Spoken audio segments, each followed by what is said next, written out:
What's up, everybody? I'm Bigg Mike. And I'm the Nose, and this is the Bigg Mike Knows Best podcast. We're not going to waste your time. We're going to get right into it with scumbag Bob Baffert. Mike, I'm just going to let you take the floor here. All right. Well, listen, we've been saying if he is, he just looks like a creep, Bob Baffert, okay? And, we're watching the Kentucky Derby, and the guy's got a horse that, for all intents and purposes, can't win. He doesn't even think that the horse can win. Medina Spirit. So what does it do? Of course, Medina Spirit. It goes wire to wire and wins the Kentucky Derby. The guy's like falling over himself after the race, like I can't believe it won, laughing, and we're all just looking at each other like this fucking guy again wins. Yeah, pretty much. I mean, yeah. There's not much to say about it other than, his integrity is in serious question. I mean, you got to think about all the other horses that this guy's had. Well, the best thing was he sounded like Roger Clemens after he got caught. He was like, well, I don't know who could have cheated, but I can't believe this. He was like, to put horse racing under this kind of a spectacle. It's like, dude, you know what that horse ate for breakfast, okay, buddy? There's not an oat going in that thing's mouth that you don't know about. And you're going to sit here and play games like I didn't know what the horse was ingesting? Come on. Yeah, no, I don't buy it for 1 second. It's just like Palmero wagging his finger. Now, listen, here's what he said, though. Bob Baffert goes, I want to be very forthcoming. The horse had dermatitis, and it took a special cream. Like what? The horse broke out in acne and they were rubbing pimple cream on its face? Come on. Like, the fact that he thinks he can get away with saying something like that to me, it makes it even worse. Just what ruined it for me personally? Not just Bob Baffert, because first off, the guy's a creep. We've been saying it for years. It looks like he sniffs horse panties. Come on. I'm not the biggest fan. But with that said, the whole horse racing season now is just, it's just shit. Everybody looks for the Triple Crown or, who's going to win that. Now it's all tainted. It doesn't matter. Oh, here's the thing, though. The Preakness is coming up. I believe it's this weekend. And he said the horse is going to race as long as it doesn't fail a second drug test. Oh, you know what his attitude? You know what his attitude? I'm playing on Sunday. His attitude after that? Go ahead. I got a question, guys. Serious question. Yeah. Now we know Bob Baffert's a scumbag, but you think the horse was in on it? Oh, I heard that horse. That's what people aren't asking. I heard that the other horses around the barn can't even look him in the eye anymore. It's fucked up, man. He's really living the life of shame. It's not really steroids. It's like it's supposedly something that masks pain. So basically, it's really like inhumane to the horse because, like, let's just say, for instance, the horse had something wrong with its leg. It would just run through the pain and not feel it theoretically. And that's why this horse has never been caught from behind in its career. So it could just never feel anything. It just continue to run. Also, this is the fifth Bob Baffert horse that's tested positive in the past year. So, really? So to say that's some kind of coincidence that he doesn't know what happened, it's like this is just Bob, common procedure. Rub the horse down with the cream. I mean, it's probably he's like the UFC. Bob Baffert's got Barry Bonds, Jose Canseco running his races for him over here. Everybody's like, oh, he's just a great trainer. No, he's doping the horses up. Yeah, okay? I mean, come on. He's just one step ahead of the doping agency. Listen, speaking of dopes, let's talk about this idiot general manager for the Green Bay Packers and what he's doing with Aaron Rodgers. Oh, my God, I know. Because why is he shitting on him? What's going on? It's not that he's shitting on him. The guy is just everybody knows the story.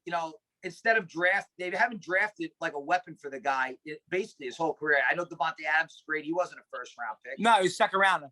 Yeah, and then then last year the GM, they trade up in the draft when they're like ready to contend for a Super Bowl, trade up in the draft to draft the quarterback, and not like the next Patrick Mahomes. It's Jordan Love out of Nevada. Well, I mean, we don't know how good he is. I mean, I don't want to. I got an idea that he's not as good as Aaron Rodgers. Okay, yeah. I'm going out on that limb right here. Yeah, I'm so far out on that limb, you could call me Bob Baffert, pretending like I didn't cheat. What do you think's going on behind the scenes over there in Green Bay? I think I'll tell you what's going on.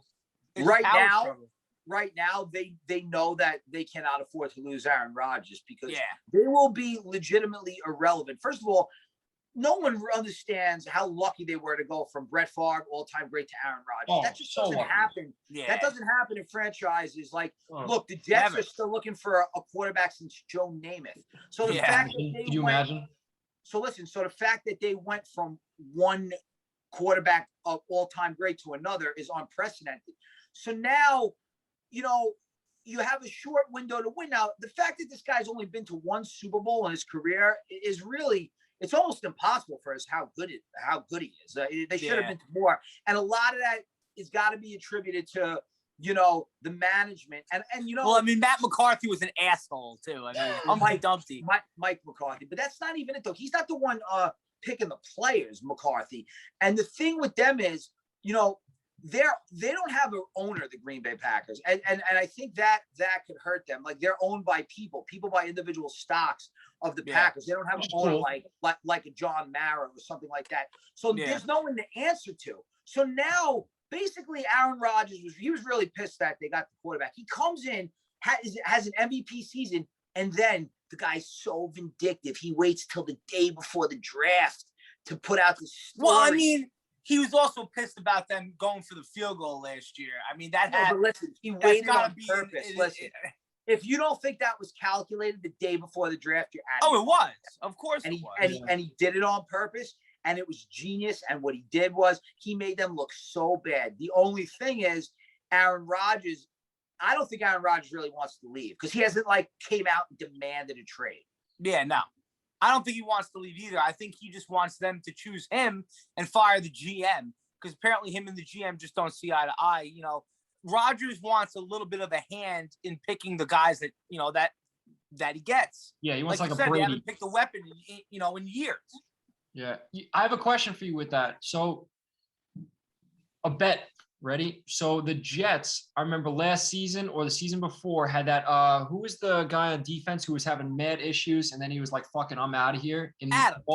So Adams. When I heard that, I was like, the Jets are gonna be trash. There's locker room drama going on. Everybody's like, the Jets are gonna be great. Darnold, I'm like, yo, there's some locker room bullshit going on right now. They're not gonna go over 500. And sure enough, they fucking tanked. Now, do you think that Green Bay, with all this locker room bullshit, could be a really, really bad team in the season? Well, listen. Here's the thing. I'll tell you one thing with Green Bay. If you think Aaron Rodgers is going to get traded, you would bet the farm on the under. The only problem is, I think when push comes to shove, he's going to play, and they're going to be their usual 10-11 win self. Because I mean, another thing too, he's not trying to be I'll proactive. let you finish, but he's not just giving away like $30 million and not playing football. And they're not just going to trade him away for pennies on the dollar. That would be stupid as well. He's under contract. But like you were just alluding to how you would bet the under of Green Bay if that's what you thought. Yep. But you could also do the reverse of that and try to and try to guess where he's going to go. And right now, I would say the Broncos are the lead candidate to try to get him. So you could also bet the Broncos over as well. While it's really low. Listen, that's a very good point. If you think that's actually going to happen, I do think that most likely, first of all, they're not going to trade him in the NFC. Almost definitely not. If they do trade him, he's going to the Broncos or the Raiders. Those are the only two teams that are like in the market for him, really. Yeah, agreed. No one else is going to trade for him. So yeah, you're right. That's the Broncos would be a sneaky bet if you really thought he was going there. Yeah, I mean, look, it would be, like I said, it's very proactive. It is. I just don't think myself.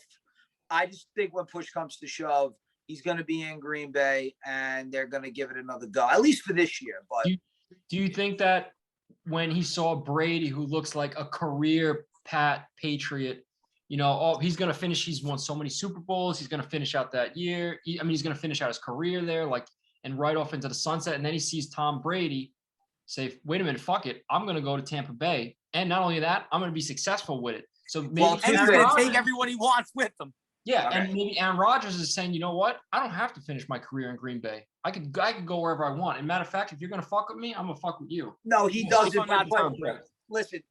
There's two things here. Okay, one, like Ted just said, he's not Tom Brady. Okay, never will be Tom Brady. Never could be Tom Brady. I don't care about his stats. Nothing. Aaron Rodgers has come up small in big spots more often than not.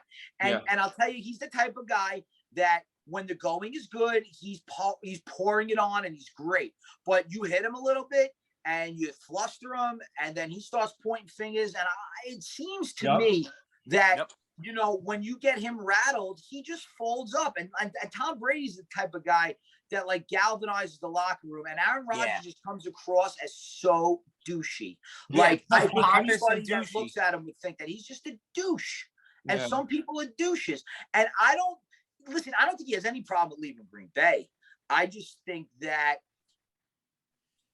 he's so gifted physically, but being a quarterback, you got to be physically gifted, but the intangibles, the stuff that you can't see, is what makes a quarterback great. And that's why it's so hard to draft the right one, because you don't know if they have it or not. You got to really have an eye for that to get inside. You got to size the guy up. It's very, you know, it takes a special scout to be able to pick out the right one. It does. I can tell you who isn't the right one.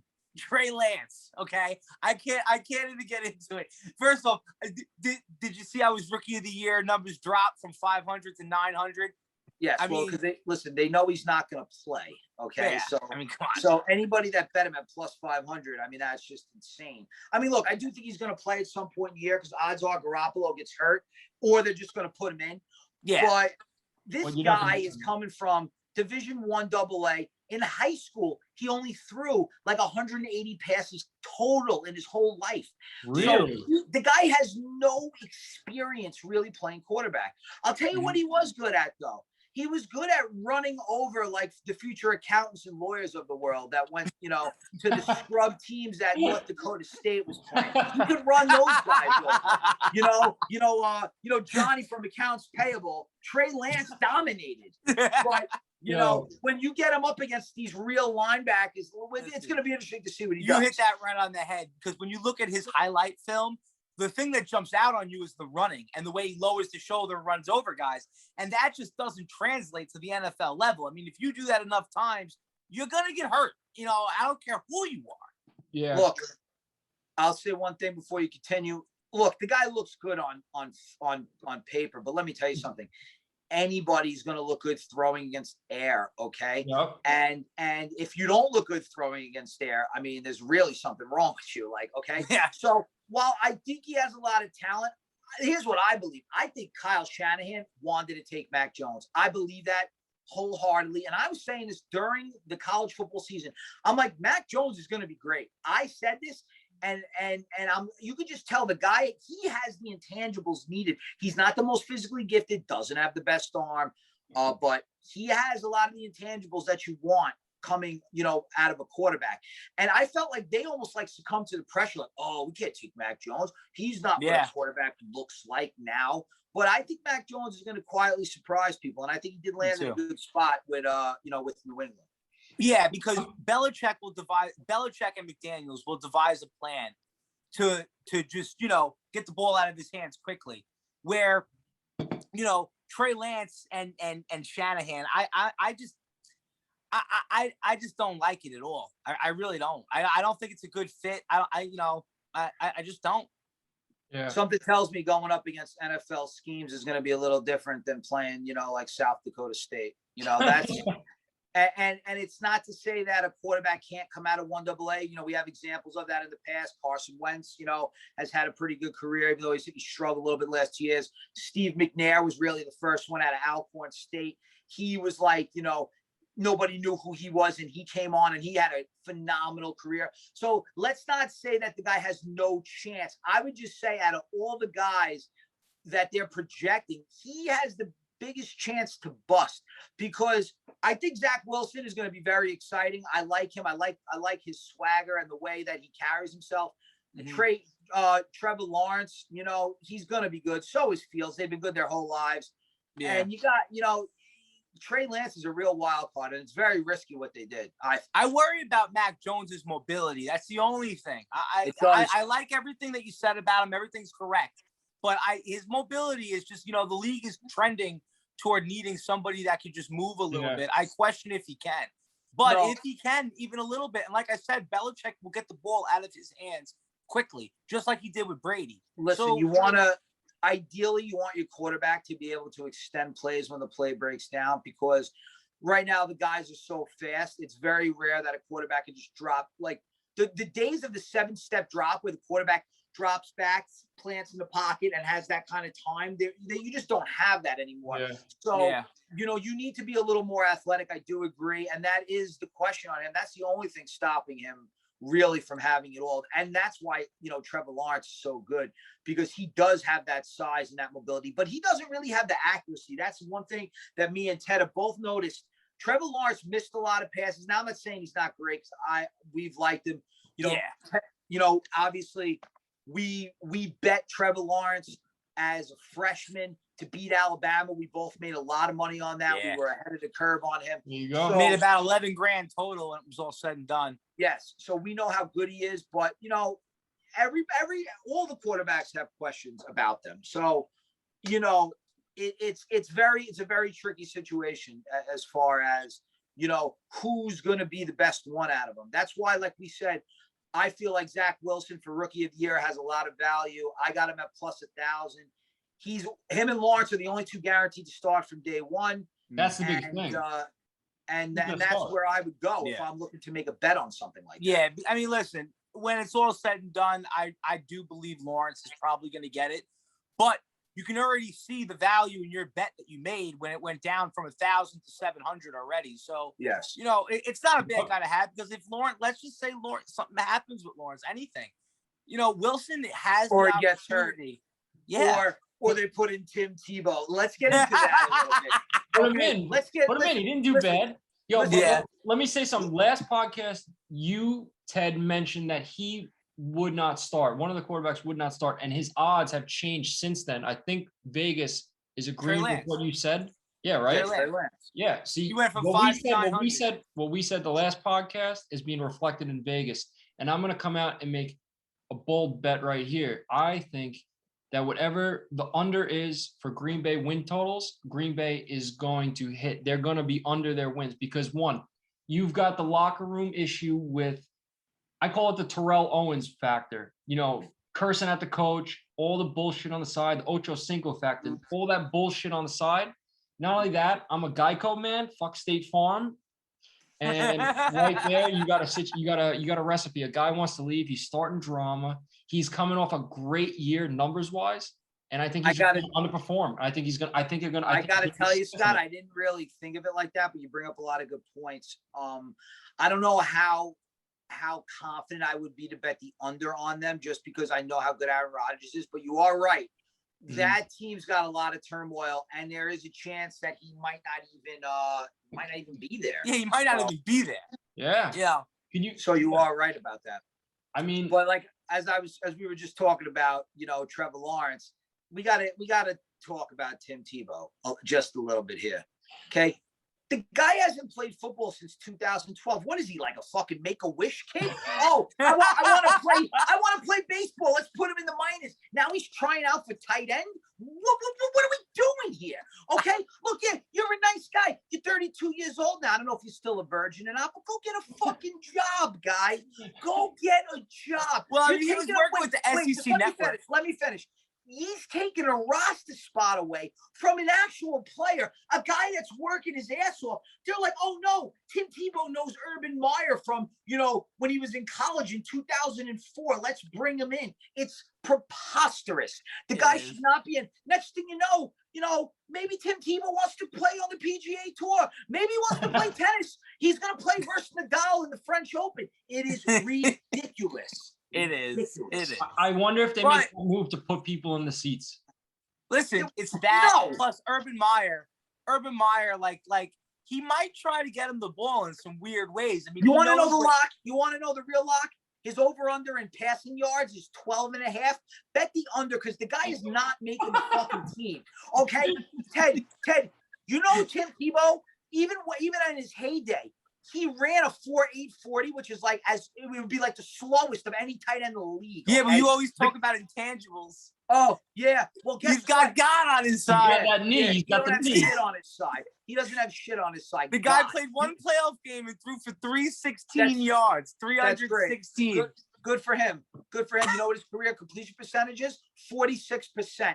Okay. I Well, might good be thing able he's to do playing that. tight end. I might be able to do that lefty. Okay. This guy, the fact that they're wasting the time, it's like a circus show. Oh, it's Tim Tebow. Listen, look, the guy's lives the charm life, whatever. He had a nice career. Give it up, bro. Give it up. Okay. I mean, it's time to throw the towel in. What, is he going to play basketball next? Like, come on. This is ridiculous. look, he's coming back to the sport that he went pro in initially. He's good just for him. He's not a tight end. He's not a fucking tight end. Listen, I give the guy credit for not giving up on his What do dreams. you mean credit? I know. You know who I don't give credit? The Jaguars for signing the circus show. Yes. Okay? Yes. It's ridiculous. They're taking away a roster spot of a guy who actually plays, a young kid that could actually help the team. Tim Tebow, his hot take. Tim Tebow will not make the team. That's not going to play in the locker room. You think, like, what is he running? Listen, I tell you, Urban Meyer, if they don't win, he's going to be on the short track out of there because real professional men with families are not going to stand for this fucking, let's bring my friends in and give them roster spots. That's not how it's going to work. This is not college football. This is the NFL. You play for money. You play for jobs. You play to support your family. They're not in there, because they're getting a scholarship, to take basket weaving 101 and get a degree. Okay. They're there for money and for their families. So, all right, Tim Tebow gets the ball in the flat, gets it passed. He's not getting the ball. Who? He's not going to play. All right, ready? Tim Tebow gets the ball. He gets the ball anywhere on a fucking pass, right? Let's just make it easy. He gets the ball. Who's the guy he runs over? Who's the guy who lays him out? Who's he run over? Who's he run over? No one. Who's the guy that lays him out? Who's ever in front of him? Answered. All right. Okay, it's simple. There is no special guy who's going to run him over. Let me tell you what's going to happen. He's not going to play. He's never playing. It's a nice story. Hey, listen, if you want the guy there for morale and to psych up the team, you know what those people are called? They're called coaches. They're called coaches. Make the guy a fucking coach. Make him a coach. It's simple. Oh shit. Tim Tebow comes out and starting pom poms. Player anymore. He hasn't played since it's been 10 years. He's coming back to play tight end. I'm not gonna tell the guy to give up on his dreams. He's gonna go through a training camp, and if he's good enough to play, he's gonna play. I don't really think his 4.8 40 really matters with him. He's got God on his side. He's athletic. He can make plays. He does have a knack for winning. He does. You gotta say that he does. Yeah, he does. I guess the Mets double A baseball team was winning the title, huh? Well, baseball's more finesse. He's more the guys they're bringing him in like it's fantasy camp. It's not right, and I don't. First off, the Make-A-Wish comparison is the funniest thing I've heard in a while because that's completely accurate. It's like, what is going on here? Yeah, like what is going on? Like oh, it's Tim Tebow. Like, listen. It sets a bad precedent. And listen, not that it does. I'm a huge fan of what he's done, but like Colin Kaepernick, you're telling me that Tim Tebow's getting a tryout, but Colin Kaepernick can't get on a team. Like can't get on a team. That's like you're telling me Colin Kaepernick is more than good enough to be a backup quarterback in the NFL. There's no doubt about it. I don't think he really wants to. Well, maybe not.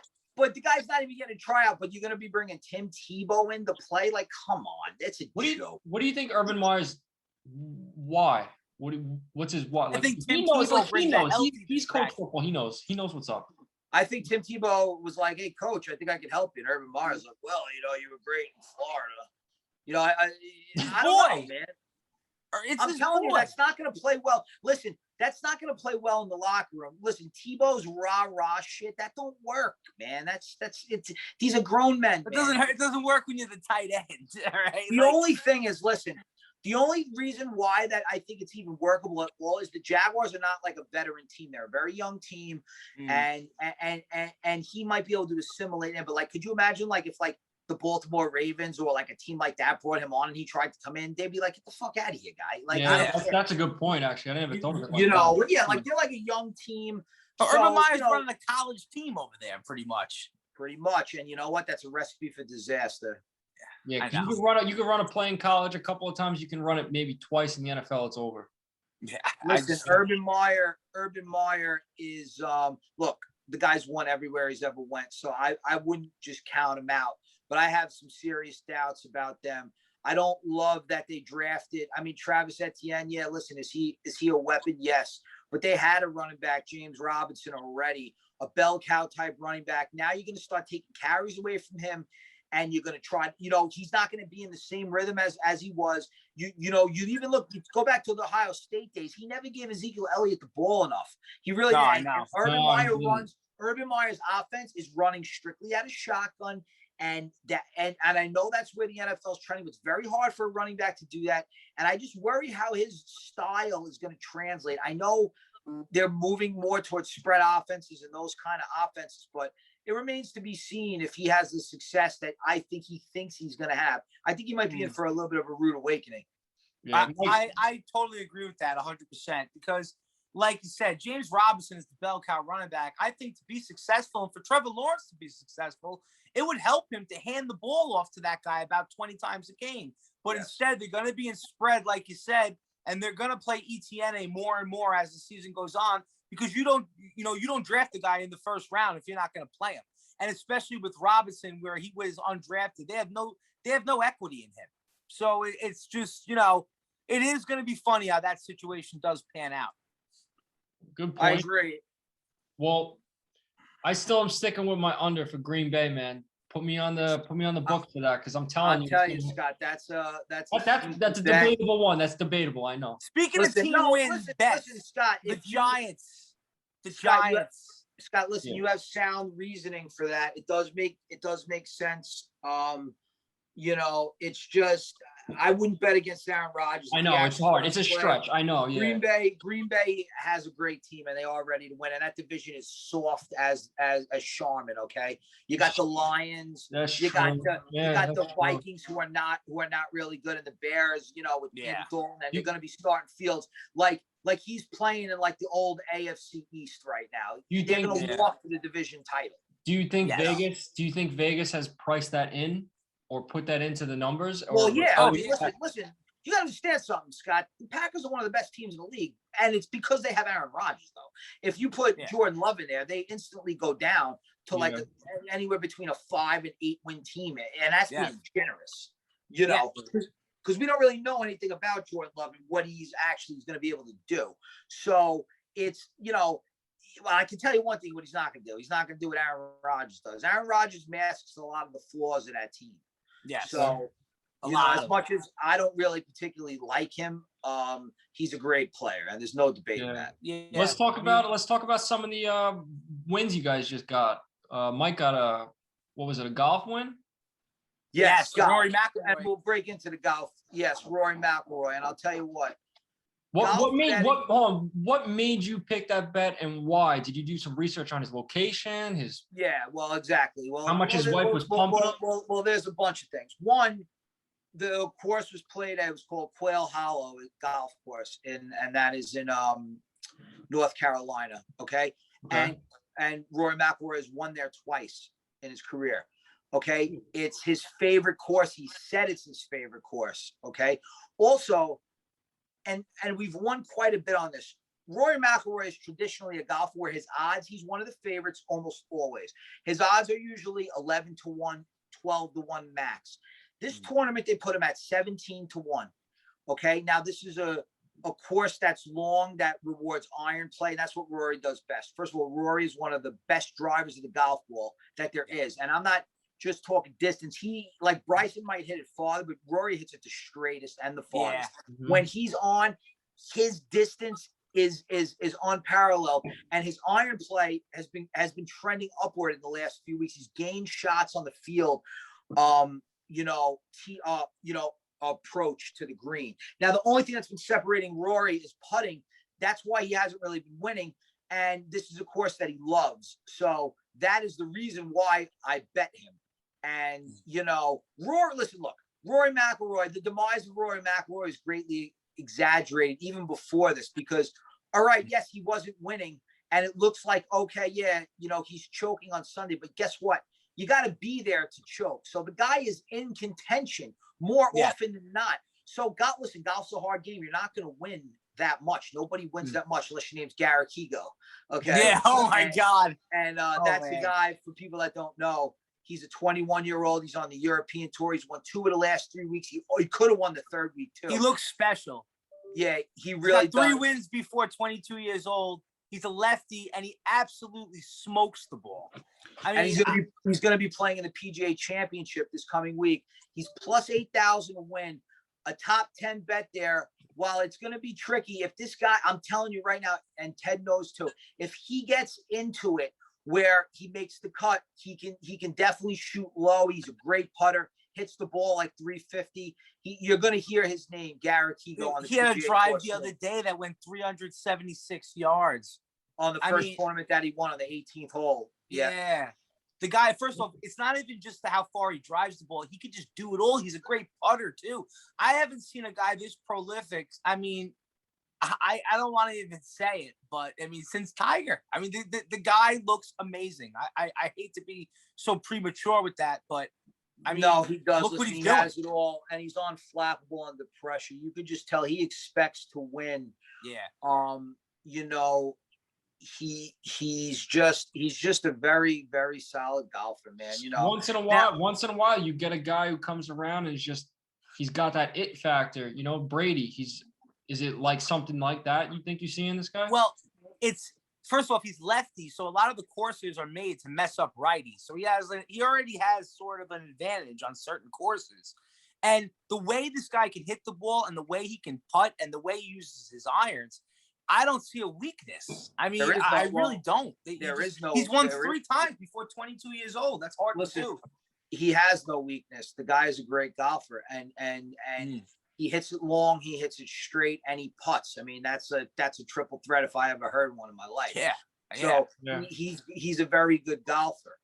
Now, you know, it's going to be a big step up. It's a big ask for him. It's going to be his first tournament that he played, you know, in America as a professional. Now, here's the thing. He's from South Africa, but he went to college at UNLV. That's where he played his college golf. So he is familiar with the States. A guy like Sam Horsfield, he grew up in Florida. You know, he's another guy that we had both like, you know. So a lot of these European guys, while they might not have been born in America, they spent a lot of time here. So it's not as big of a culture shock or whatever as people might think. You know, golf is still golf. You got to hit the little white ball into the hole. So what about Mike? Mike, you were saying to me earlier today about how the last few Euro tournaments have been pretty easy course-wise. Yes, and now he's coming to a PGA course, and this is a big tournament. It's going to be a little hard. How's the course?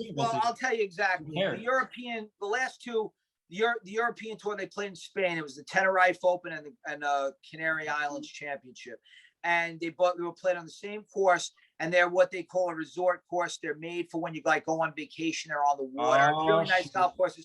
Very easy. Listen, the winning score is minus 27. Okay. Yeah. That was the winning score. Now, the PGA Tour, the PGA Championship, you know, they're going to be growing the rough up. It's going to be hard. The winning score is going to be about maybe 8, maybe 9 at most under par. So it's good. You're not going to be able to get away with not hitting the ball, you know, straight unless you're Bryson. You know, Bryson's the kind of guy. Yeah. Bryson is a guy I would like to bet. I'm interested to see how he does this week in the Byron Nelson.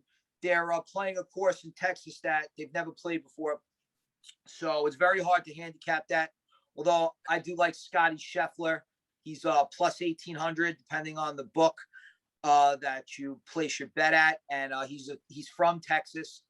And he won a 9-hole golf tournament when he was 11 years old on this specific course.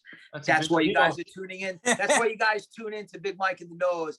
We're going to let you know what putt golf course this guy dominated when he was still in diapers. He's going to feel right at home on those greens, you know. On the 15th hole, yeah. How am I supposed to chip?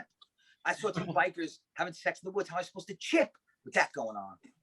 So can we talk more about this horse, though? I really want to flesh this out a little bit. So, all right. How did it go down? What happened? And how long has this guy known about it? Because he's obviously, if he's won this much, he's got to be pumping these other things up. Well, how did they do it? You have any idea how they found it? Listen, this guy's been cheating since the fucking beginning because Nobody trains this many horses that win in history. okay? Never, right? Nobody. And listen, and I'm not even blaming the guy, but he's got like a Lance Armstrong feel to him, and I'll tell you why. He walks around like he's holier than thou, and like oh, he's got the answer that no one else has. But you know what? When something looks a little too good to be true, a lot of the times it is. And I'll tell you, it really brings into question a lot of his other wins. Who knows what he was putting in these horses? Yeah, like his integrity is tarnished. I mean, kind of forever. You know, I mean, you don't take steroids or get accused in that line and not have that stick with you, you know, like your whole life. You just do. It's not. That being said, I think his millions upon millions of dollars is going to be something real good to wipe away, you know, soak up all the tears. I understand why someone would do something like that to become the best at their field. Everybody's in sports in general. You're always looking for an edge. Now, is it cheating? Yes. But to think that he's the only guy doing it, false. Okay. Yeah. Just like Barry Bonds, everybody was juicing. Barry Bonds just did it better than you. And that's why everybody hates him. And Bob Baffert just cheats better than you. And sorry, guys. Sorry. That's really the bottom line. It's the sad truth, but you want to know, I mean, Ted can vouch for this. The pre-workout drinks and the after-workout drinks that they have now are like night and day from the other shit. So it's like, at what point is illegal and cheating? Because I know that when we were growing up, a lot of stuff was legal. Like, you know, but Scott, there's a ban list. Listen. They know exactly what they're allowed to have and what they're not allowed to have. Exactly. They also know what works and what doesn't. What he did was he gave the horse, he's claiming the horse had dermatitis.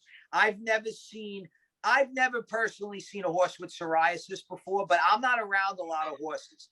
So, you know, far be it for me to question, you know, the skin condition of a horse. And maybe the horse was self-conscious, so they put the cream on. But I'll tell you, what he knows, they know exactly why they gave it to him and all of that stuff. And I'll tell you what, it is what it is. But horse racing is one of the most corrupt sports to begin with.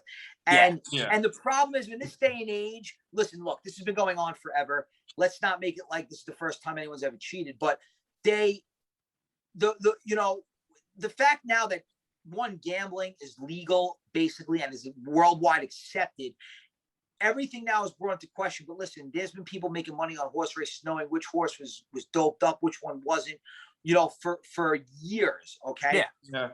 So it's just out there now a little bit more, you know, but it's bad for horse racing because, you know, it's a bad look for the sport. It is. I'll tell you, bad look. It ruined the whole season of horse racing. There's no question of Triple Crown anymore from the first winner. It's just the horse might run the Preakness still. I hope it does. I don't know how he'll get away with that. How's that even like? He should be like there should be a penalty. I mean, I'm not betting on it. Listen, it's got to test positive a second time.